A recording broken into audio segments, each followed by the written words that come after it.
P Nursery School in Warwick. I want to begin by thanking the team here at Sweet Pea Nursery School for welcoming us and allowing us to use this space this afternoon. We are here at a nursery because this is where the issue becomes real. Across Bermuda, parents begin their mornings by bringing their children into spaces like this one before they head into work.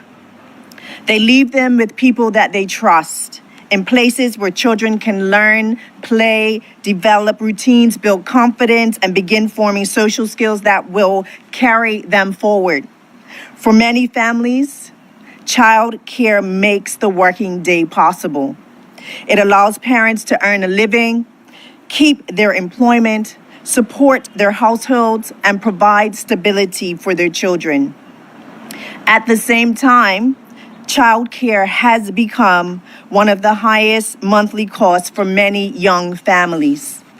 Last Friday, I introduced the Child Daycare Allowance Amendment Regulations 2026 in the House of Assembly.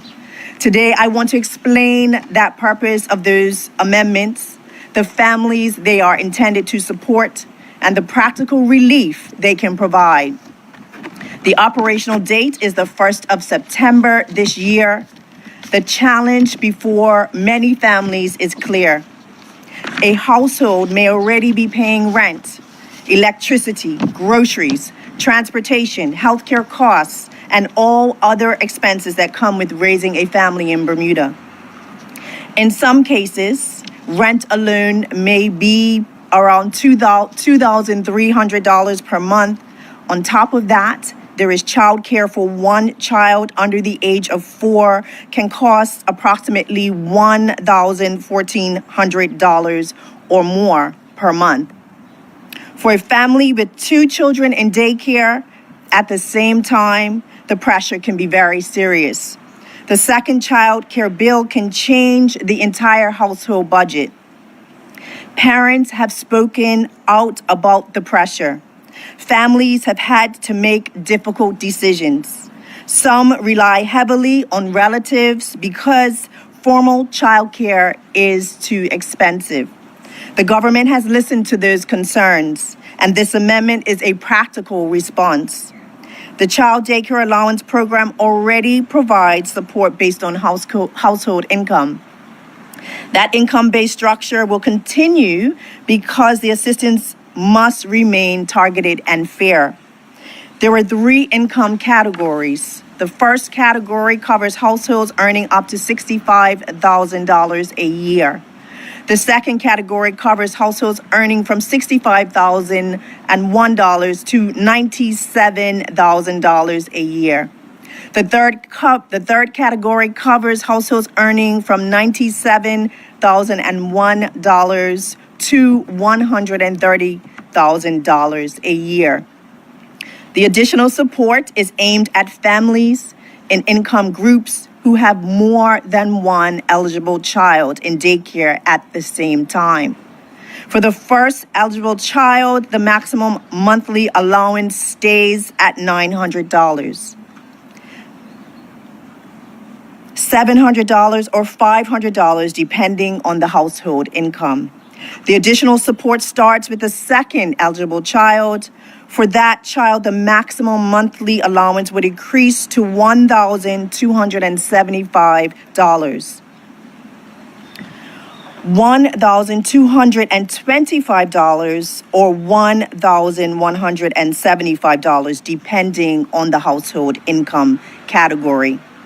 For each additional child after the second child, the maximum monthly allowance would be $1,350, $1,330, or $1,310, depending again on the household income category. Each child, in each case, the allowance cannot be more than the actual monthly costs of the child's daycare. That means the support is directed to the actual costs families are facing. It also means that families with multiple young children will receive a higher level of assistance at the point where the financial pressure is usually the greatest. This is a targeted amendment. It recognizes that one child care bill is already difficult for many households, but two or more child care bills can become overwhelming.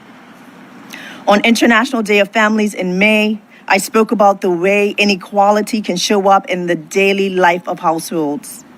It can be seen when a parent works hard and still struggles to afford childcare. It can be seen when a family has love, commitment, and sacrifice, but limited resources.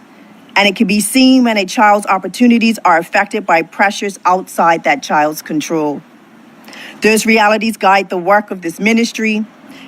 And in conclusion, the Child Daycare Allowance Amendments Regulations of 2026 are intended to ease pressures on families with multiple young children, improve access to child care, support early childhood development, and help parents remain in the workforce. This is one part of the wider work of the Ministry of Youth, Social Development, and Seniors to support families, assist those who are in need, and to strengthen our community. Thank you.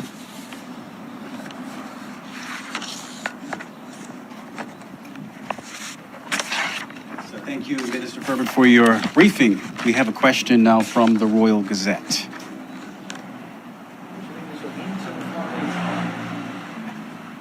I'm sorry, I didn't hear. What will it mean to the families that you're aiming at?